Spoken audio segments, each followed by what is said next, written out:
warahmatullahi wabarakatuh. Alhamdulillahilladzi hadana dinil iman wal islam wa nusalli wa nusallimu ala khairil anam sayyidina Muhammadin wa ala alihi wa sahbihi ajmain amma ba'd.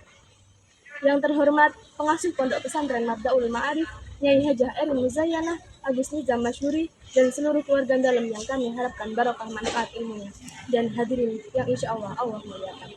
Pada kesempatan kali ini, izinkan saya untuk menyampaikan sedikit ilmu dengan judul yang digarisbawahi buah menghadapi cobaan dengan penuh kesabaran. Hadirin yang insya Allah muliakan, setiap manusia pasti mengalami ujian.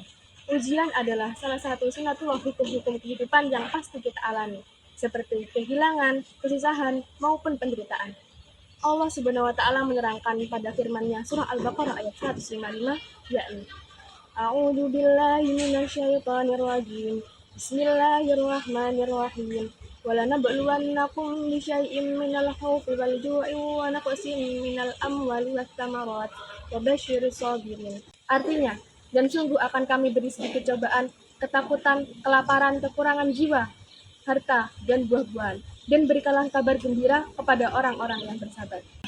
Dari ayat ini kita harus belajar bahwa seorang muslim harus tetap bersyukur dalam keadaan sulit dan bersabar, bahwa setiap ujian yang Allah berikan adalah bentuk kasih sayang untuk menguji seberapa kuat ketaatan dan keimanan hamba-hambanya.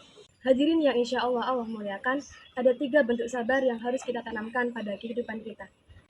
Yang pertama yaitu sabar dalam ketaatan kepada Allah, seperti tetap menjalankan sholat 5 waktu walaupun dalam keadaan sibuk, tetap menjalankan puasa walaupun pada panas terik matahari, dan menjaga akhlak dalam pergaulan zaman sekarang. Yang kedua, yakni sabar dalam menjauhi maksiat. Dalam kehidupan ini kita harus dapat menahan diri dari godaan dunia, seperti ghibah, zina, dan melakukan kebohongan. Yang ketiga, yakni sabar dalam menghadapi cobaan. Kita harus sabar dalam menghadapi cobaan seperti kesusahan, sakit, kehilangan, ataupun kekecewaan. 3 jenis sabar ini saling berkaitan ketika kita sedang berusaha.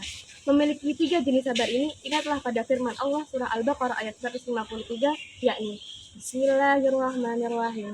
Ya ayyuhalladzina amanu ista'inu bis-sabri was-shalah. Innallaha ma'as sabirin. Artinya, wahai orang-orang yang beriman, memohon pertolonganlah kepada Allah. Sesungguhnya Allah bersama orang-orang yang sabar. Allah berjanji, pada ayat ini Allah menjadi penguat orang-orang yang bersabar. Dengan bersabar, kita dapat menjadikan kehidupan yang lebih baik, baik di dunia maupun di akhirat. Namun perlu dicatat bahwa bersabar bukan berarti menyerah, tetapi kita harus tetap berusaha dan berdoa, karena bersabar bukan menunggu dalam diam, tapi berjuang dalam tenang. Hadirin yang insya Allah muliakan, mungkin kita pernah merasa kecewa, kehilangan seseorang yang tersayang, dan merasa dihina. Tapi ingatlah firman Allah dalam surah Al-Insyirah ayat 5, yakni Bismillahirrahmanirrahim. Fa inna ma'al usri yusra, yang artinya sesungguhnya dalam kesulitan pasti ada kemudahan. Ketika kita menghadapi ujian dengan bersabar bukan berarti kita berdiam, tetapi kita harus tetap berikhtiar dan berdoa agar kita dapat dikuatkan dalam menghadapi ujian tersebut. Hadirin yang insya Allah muliakan, ketika kita menghadapi cobaan, jangan bertanya, mengapa aku? Tapi tanyakan, apa yang Allah ingin aku pelajari. Semoga kita termasuk orang-orang yang sabar dan kuat menghadapi ujian. Mungkin itu saja sedikit ilmu yang dapat saya sampaikan. Apabila ada kesalahan kata maupun perbuatan, mohon dimaafkan. Unzur maqalah wala tangzur maqalah. Assalamualaikum warahmatullahi wabarakatuh.